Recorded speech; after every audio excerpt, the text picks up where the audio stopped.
We're going to start this morning where we left off last week.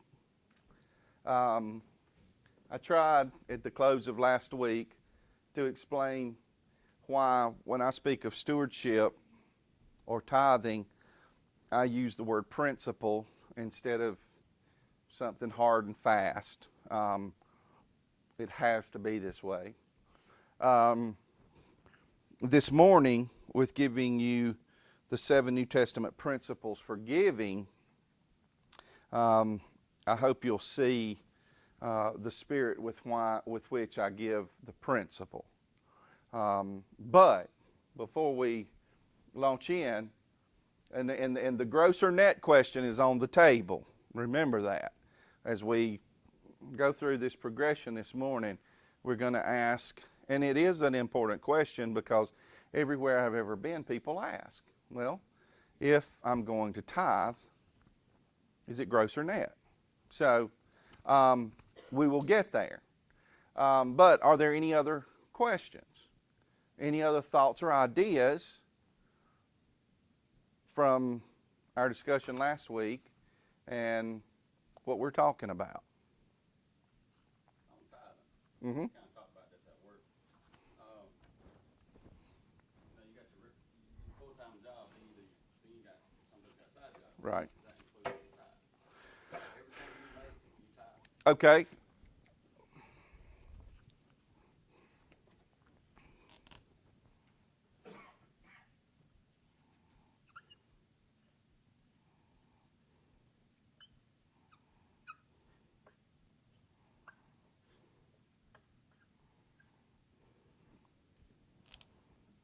Okay.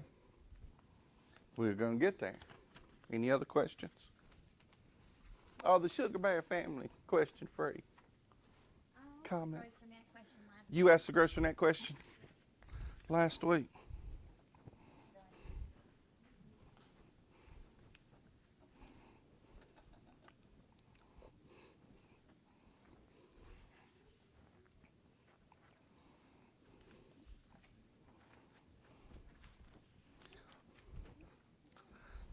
Okay, these are some foundational scriptures that you'll find in both the Old Testament and the New Testament concerning giving. And we're not going to look so much at the stewardship scriptures, which take up the top half of the page and include both Old Testament and New Testament passages. But we are going to look at the 7 New Testament principles for giving. Now, if you will glance over the 7 New Testament principles for giving, what you're going to see is the majority of these principles come from 1st and 2nd Corinthians and one passage in the Gospels that has to do with Jesus' instruction. So, again, what I would encourage you to do, if you're interested in pursuing this idea in depth, is take a look at all the passages that are on the page in both sections, the top and the bottom, and be sure that you look at it in its context, because that helps us understand. Okay, let's start with the 7 New Testament principles of giving.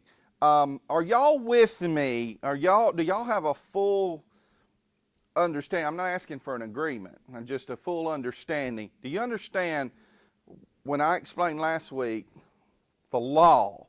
The law is you can't get away from it. You have to do it. To the New Testament, the principle, we're not under law, we're under grace. And the 4 commands, the 4 basic commands that were given to the New Testament church that made a distinction between the law and grace are contained in Acts chapter 16. And they're 4 commands, and it doesn't include tithing. So do y'all understand why I make the distinction between law and grace And I'm using the term principle. Y'all, are we all on the same page there as far as understanding it? Okay. All right. Now, the first principle of New Testament giving is you decide how much to give. Now, Paul uses a phrase in 2 Corinthians where he's giving instruction on giving, and he says you give what you have decided in your heart to give. Now, you say, okay, well, if we're talking about the tithe, then why do we get to decide how much we should give?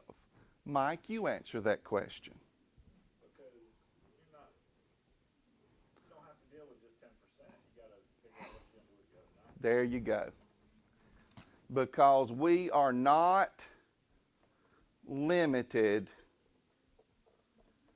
to 10%. That's the foundation point. For me and my understanding of Scripture and my application of the principle of the tithe, 10% is the starting point. It's not the end point. And I could give you a list of stewardship advocates who believe in the practice of reverse tithing. Have any of y'all ever heard of reverse tithing?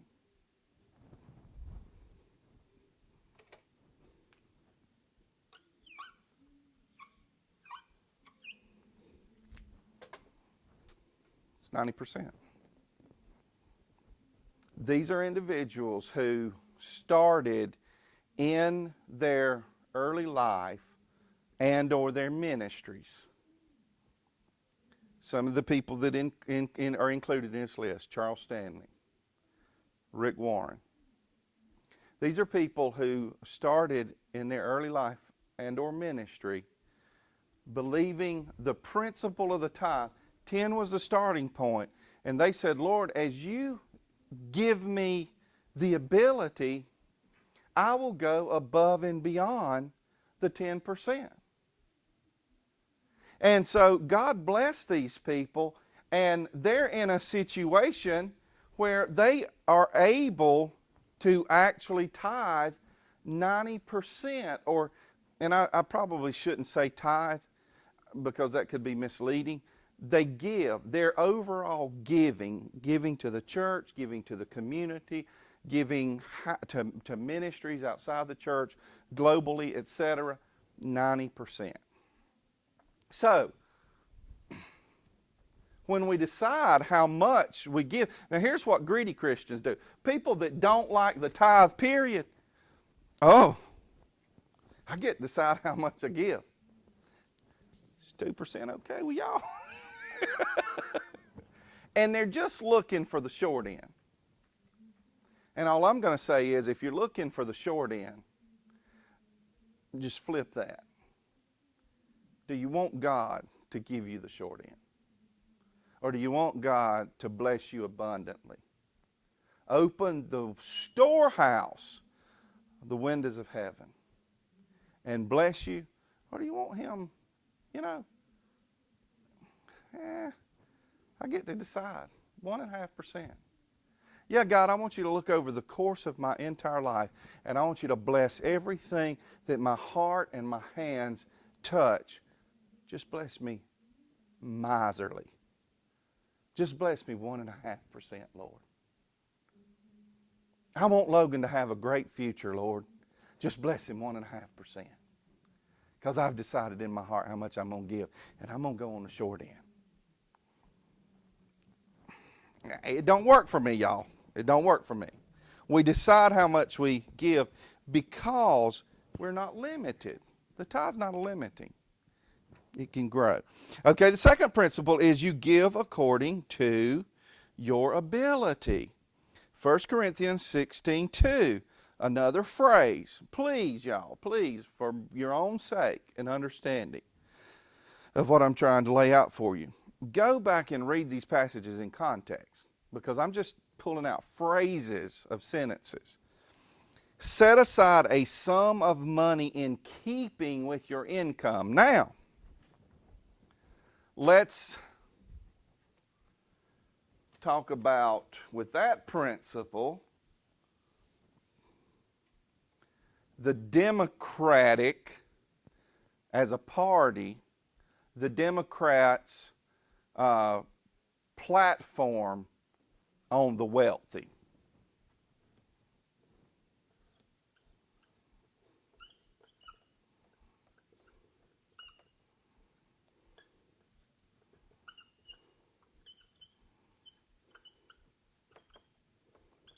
Democrats in this country want us to believe as a nation that the wealthy, and they get to decide where that wealth table kicks in, that the wealthy should give more.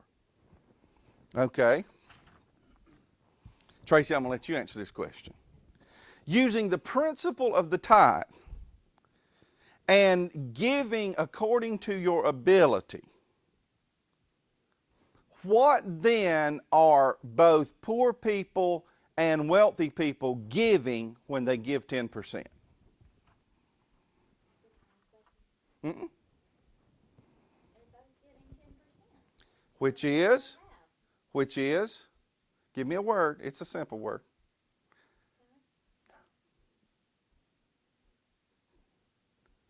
Fair is a great word, but they're giving the same. If you use the principle of the tithe, everybody gives the same thing. Listen, folks, in the Old Testament law, there is no provision for the poor to give nothing. It's not there. The reality from Scripture is, whether you're poor or whether you're wealthy, whatever you have is a gift from God. If you're poor or wealthy, you shouldn't put your trust and you shouldn't make your identity in what you have or don't have. Now, we all know, here's what drives me insane. I had a liberal ethics professor in seminary, and they drove me crazy. They don't go together. It was all about the inequity of wealth in this country and how it's the Christian wealth, the wealthy Christian's responsibility to give more and give more and give more and give more. And so I knew when final exam was coming that was going to be one of the questions. And the question was worded in such a way that it placed the responsibility on the wealthy. Well, using Scripture, I challenged the question and reversed it and said, when a billionaire gives a tenth and someone whose income is $12,000 gives a tenth, they're given the same thing. Well, I got a C on my final exam. And you know what what the little red writing said? Now this is seminary, y'all. The only defense you gave was Scripture.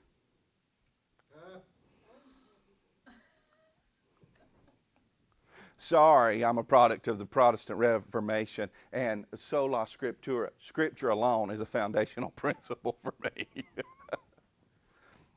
The principle of the tithe, which we give according to our ability, allows us all to start at the same place and grow into what we desire, and it is in keeping with our income. If we accept the principle of the tithe as the starting point for our giving, if you make $1,000 a year, you give $100 a year. If you make $10,000 a year, you give $1,000 a year. And every percentage point that you decide to add on to that, because you're deciding how much to give, and giving's not limited, you're giving what your heart desires. You're choosing in your heart what to give. Okay. Third one. Give regularly. On the first day of every week, when I told y'all to go back and check out, actually this is the beginning point of the verse that we took number 2 from. On the first day of every week, set aside a sum of money in keeping with his income. Do y'all realize that churches have been taking an offering on Sundays since the New Testament? On the first day of every week. And there are people, and here's my frustration with the people who are hard and fast law of grace. They don't pull the principles of law and grace. They use the black and white, law and grace. I don't have to tithe. That's a law issue. When they start talking about giving, they reject the notion of giving on the principle that giving as we know it is really a product of the medieval period and what the Catholic Church was doing, and its many abuses with giving that took advantage of people all over the world. What does that have to do with the fact that since the New Testament, believers have been taking offerings on the first day of the week? It's insane, y'all. It's insane. Well, I've never taught anything like that, so how do they think that the church is supposed to go on? Well, what they say is they don't reject giving. They just reject ever calling it a tithe.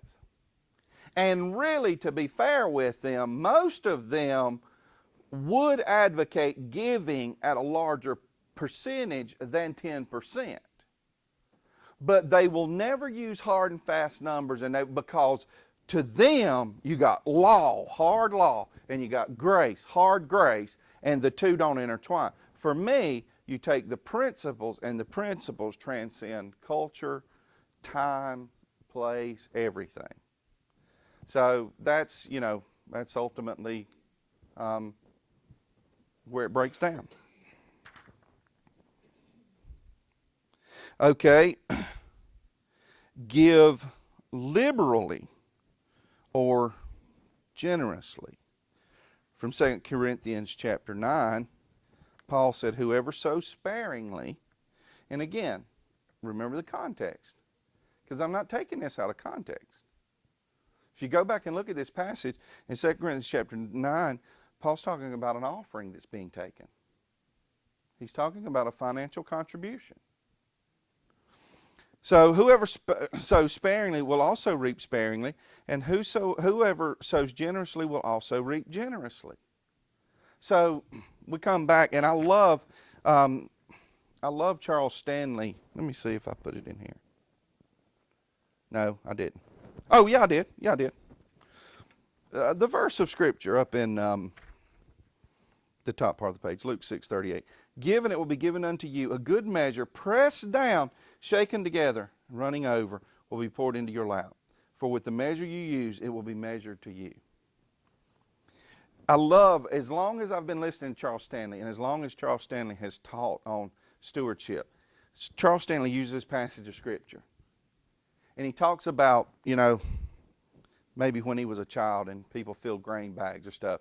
And, there's several ways you can do that. You can just stick the bag under, and you can, and when everything gets to the top, you can seal it up and walk off. But we all know by the time you get home, the settling and the shaking, you don't have a full bag. And so while you're still, at the place of distribution, you shake that bag and you fill it to the top. And you shake it some more and you fill it to the top. And when you have shaken it, all you can shake it, you press it and get every little bit out of it.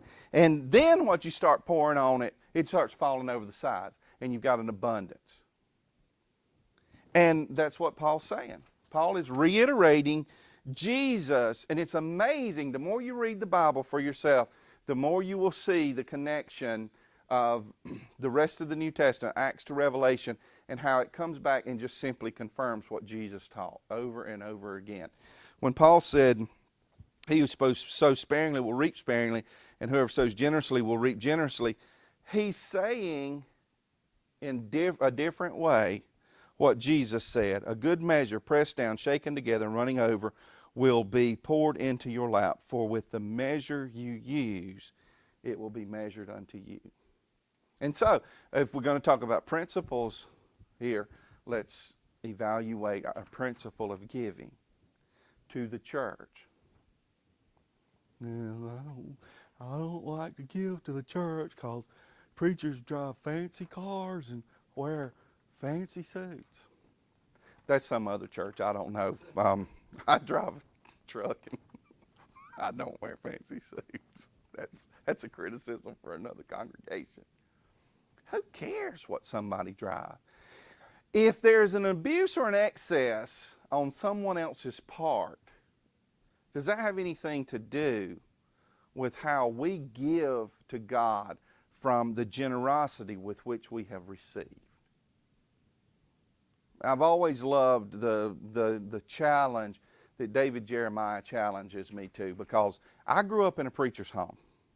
I grew up in a preacher's home that lived behind the church, so everybody knew where the preacher's house was. So the knocks on the door and, preacher, can you give me something? Can you help me? I saw that. I saw that growing up. And I know I'm wrong, but I'm hesitant to give. I don't want to give to those kinds of people in those situations. And I've always reasoned, well, you don't know what they're going to do with it. And David Jeremiah challenges me, because one of the things that David Jeremiah says is when people ask him, he's generous, and his family and his wife and his children are always saying what I've said. Daddy, what if you don't know they're going to go use drugs with it? He said, if I, who am commanded by Scripture to be generous, if I am generous and obedient to Scripture, I'm responsible to my obedience to Scripture. If those people are taking advantage of me, if those people are doing things that they shouldn't be doing, they're responsible for their obedience to Scripture. I'll just tell y'all, I'm not there yet. It just depends on what day of the week you catch me on. It just depends, in all honesty, how I assess the situation and understand what can really be done. And I'll give y'all a perfect example. And when I tell y'all things like this, usually I talk about things that bother me the most. That's just my nature. If there's something working in my mind and I'm being kneaded and shaped and molded, and the Lord's trying to transform me, and I'm really having a turmoil and an inner struggle, that's usually what comes out of my mouth. So probably 5 weeks ago now, on a Wednesday, a lady came to the church office, unemployed, no place to stay, 7 children in the car.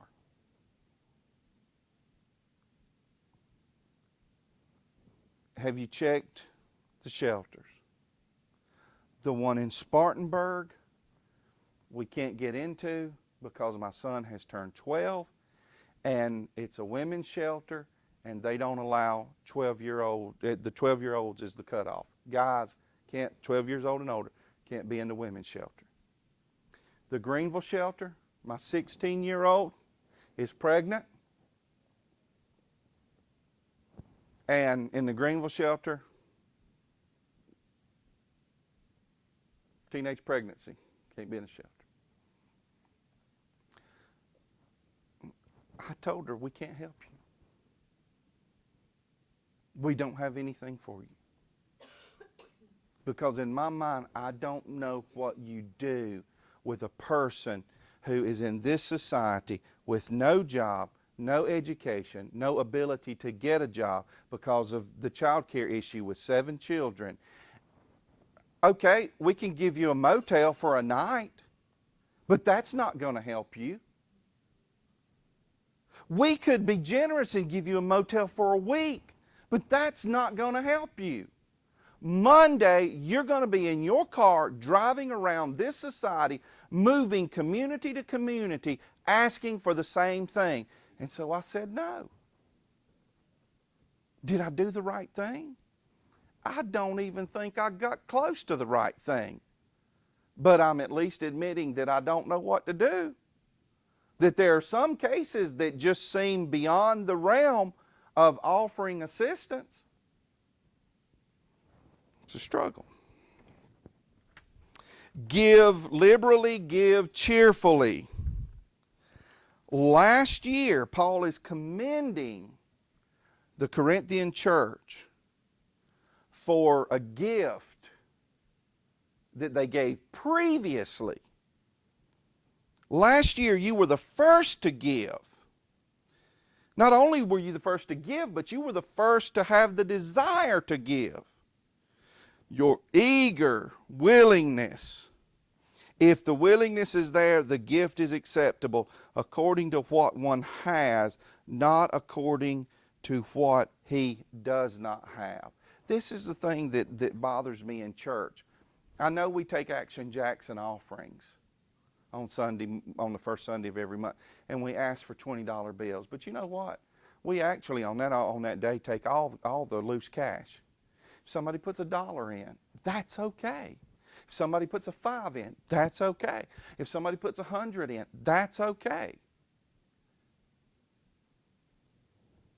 It has to do with willingness. If there's a willingness to give, whatever you give, it's acceptable. It's acceptable. That's the principle with which God observes our giving.